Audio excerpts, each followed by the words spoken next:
Paz e graça seja na vida de todos. Hoje nós vamos estudar em Gênesis, o capítulo 35, depois de o capítulo anterior ter o registro de um estrupo, ter um registro de uma contaminação e o registro de homicídios. Na verdade, um verdadeiro massacre que houve no capítulo anterior. Então, nós prosseguimos agora com a instrução do Senhor a Jacó, os seus filhos, a sua descendência. Deus disse a Jacó: apronte-se, vá para Betel e fique morando lá. Em Betel construa um altar e o dedique a mim, o Deus que lhe apareceu quando você estava fugindo do seu irmão Esaú. Deus chama Jacó ao plano original, que ele não deveria ter se desviado nem para a direita, nem para a esquerda, nem se estribar no seu próprio entendimento. Deus chama Jacó para junto da sua parentela. E isso traz aprendizado para nós, porque no nosso decorrer, na nossa vida, muitas coisas acontecem. E todas as coisas, sejam elas quais forem elas, deve ser para o nosso crescimento espiritual, para aprendizado, mas muitos se desviam, não somente em questão de pecado, mas porque as coisas vão acontecendo e vai se esfriando, as tentações vão surgindo e vai se esfriando, a monotonia do nosso cotidiano vai esfriando. Então Deus diz para nós: volte ao primeiro amor, volte à direção que foi dada desde o início, volte à segurança, ao aprisco do Senhor, volte à humildade, ao quebrantamento, às lágrimas na presença do Senhor. Essa é a instrução para nós. Volte para Betel, volte para a presença de Deus. Temos que ter sempre ensino sobre isso. É como se fosse um termômetro na nossa vida. E estarmos medindo e vendo que podemos melhorar aqui, ali, que caímos da posição que nós estávamos e voltar para Betel, voltar para a presença de Deus. Então Jacó disse à sua família, depois da instrução de Deus: todos os que estavam com ele, joguem fora todas as imagens dos seus deuses estrangeiros que vocês têm. Purifiquem-se e vistam roupas limpas. Aprontem-se que nós vamos para Betel. Ali vou fazer um altar dedicado ao Deus que me ajudou no tempo da minha aflição e que tem estado comigo em todos os lugares por onde tenho andado. Eles entregaram as imagens dos seus deuses estrangeiros que tinham e os brincos que usavam nas orelhas. E Jacó enterrou tudo debaixo da árvore sagrada que fica perto de Siquém. Veja bem, Jacó não poderia ter parado naquela terra. E ele parou. Ele não parou só para acampar, ele parou e fez habitação.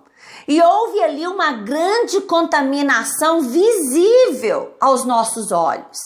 Primeiro a filha de Ná, que queria interagir com as moças da região e aconteceu o estrupo dela e toda a violência. Agora Jacó diz para que tirem os ídolos, os deuses estrangeiros. Jacó sabia da contaminação com os ídolos estrangeiros que desagrada a Deus. Olha a consequência de uma desobediência, de parar em lugar errado e estabelecer ali uma moradia.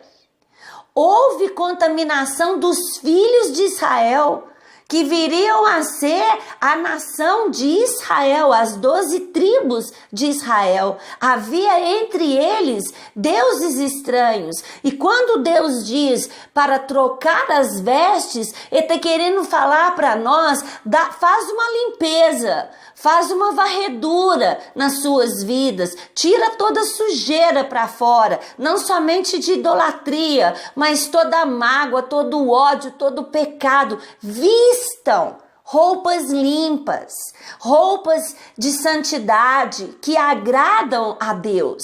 Então Jacó dá toda essa instrução para sua família que estava em meio à idolatria, com deuses estrangeiros, que estava em meio à sujeira e pecado. Eles fazem isso no versículo 5. Quando eles foram embora, Deus fez com que os moradores das terras circunvizinhas ficassem com um medo terrível e por isso eles não perseguiram Jacó.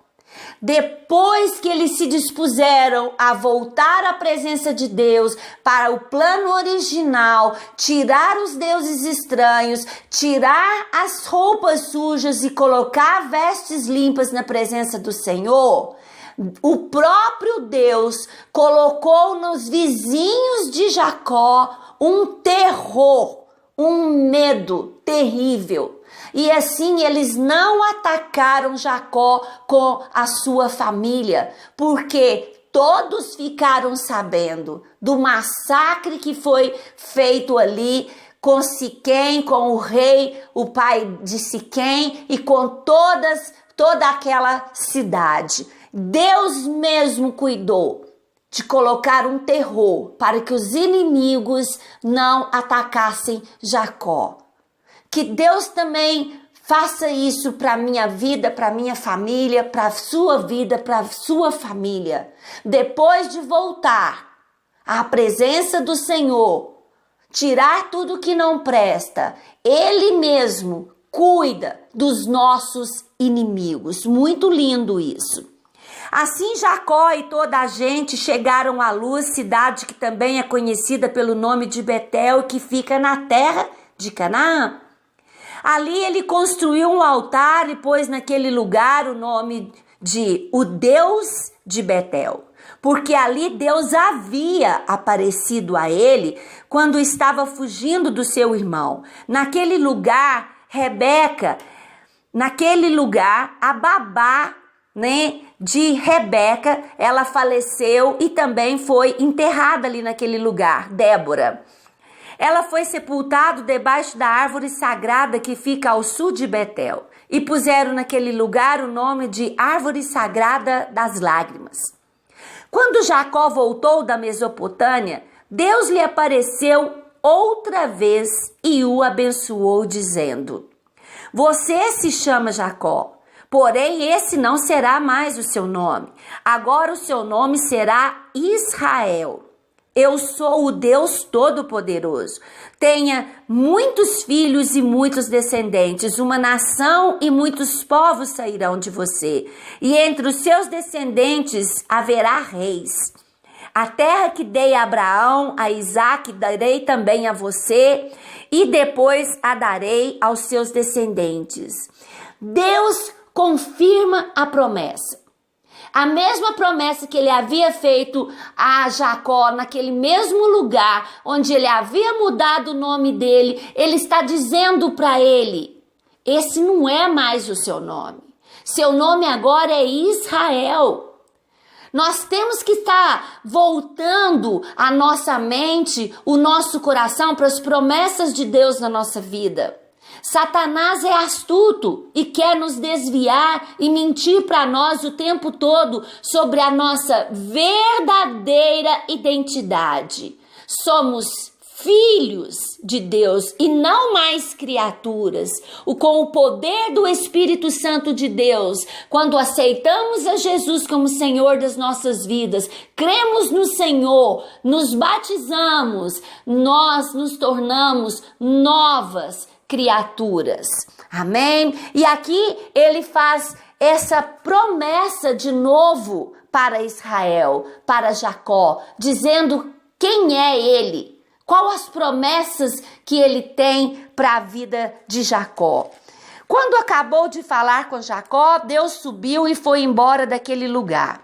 Então Jacó pegou uma pedra e colocou como pilar no lugar onde havia falado com ele. Ele a separou para Deus, derramou ali vinho e azeite em cima e pôs naquele lugar o nome de Betel.